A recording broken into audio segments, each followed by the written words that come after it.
challenges that you faced as you progressed through your career? Injuries. It's our sport comes with injuries, and I guess, like I mentioned before, I won a lot of races early on. So I won my first pro race at 16, and then I stepped up into the big boys and won my first MX1 race as well. And then I got struck laying in a hospital bed with broken bones, and I guess that's the biggest challenge. But what it taught me, the grit and determination to come back in life, and that's progressed into business. So that's probably one of my biggest hurdles. And obviously, you'd know, racing overseas, it's not easy as a 20-year-old guy rolling up to a foreign country. So I definitely think those hurdles from getting injured as a 17-year-old kid laying in a hospital bed away from your parents is it's helped me massively, and in my sport as well as business. I often talk to people about, man, I just wish I was a swimmer where you just race the same dudes week in, week out, and I guess that's a hard balance for us. You know, our schedule's so packed, especially racing World Championship. The jet lag and all these factors obviously affect your reaction time, and unfortunately for us, coming up short on a 30-metre triple can end in fatal. So, you know, we're making split-second decisions, and they need to be the right ones. So as maturity comes into it, you start learning that, you know, being at the practice track, pushing 110%, you know, you're not making any bonuses, you're not really impressing anyone. You've got to wait till you're on the big show when the gate drops. So, yeah, I guess that's a key point from my career is the hurdles were injuries, but what I learnt from them was the grit and determination. That's what running a team now I don't see in this younger generation. That's something that's it's hard for me because I'm paying young dudes to race dirt bikes, and I'm still kicking their butt, so it's not good. What about opportunities for you, Matt?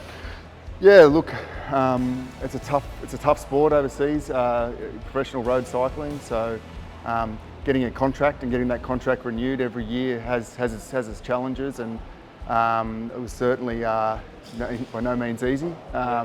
But yeah, injuries as well, very similar challenges, I think. Yeah. Having to relocate to Europe as a 21-year-old permanently was tough. Learning another language, and you know, been racing with your heroes in races you don't see on television, and it was a bit of a tough transition, but I think it's been a good journey. So you're still racing, Todd? What's your career highlight to date, or is it still coming? Yeah, it's still coming, Matt, that's for sure. But for me, it's, man, I got a 1.5-year-old and a 3.5-year-old kid at home. I got a couple businesses, obviously running the race team. So my sport's a young man's game, and that's what I'm probably most proud of is, you know, we got 6th in the Australian Championship this year.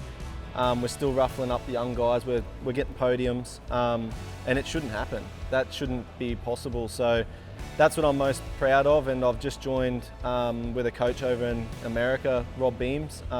He's a triathlete background and quite a great online profile. So I'm heading back next year. 2025 is focus, and I'm building to be back up front because I proved this year that, you know, we can cruise around and have a lot of distractions. So I'm going to clean up some stuff, lose some body weight, and go back hard again to try and be a professional racer again. So Matt, looking back in your career, what's your favourite highlight or memory? I think probably my first Tour de France.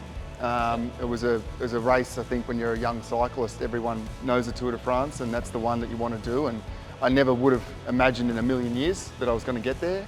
And I remember being on that start line and just shedding a tear and having to pinch myself that I was actually there. And probably my second best memory is the year that I finished it for the same reason. Yeah. So, yeah.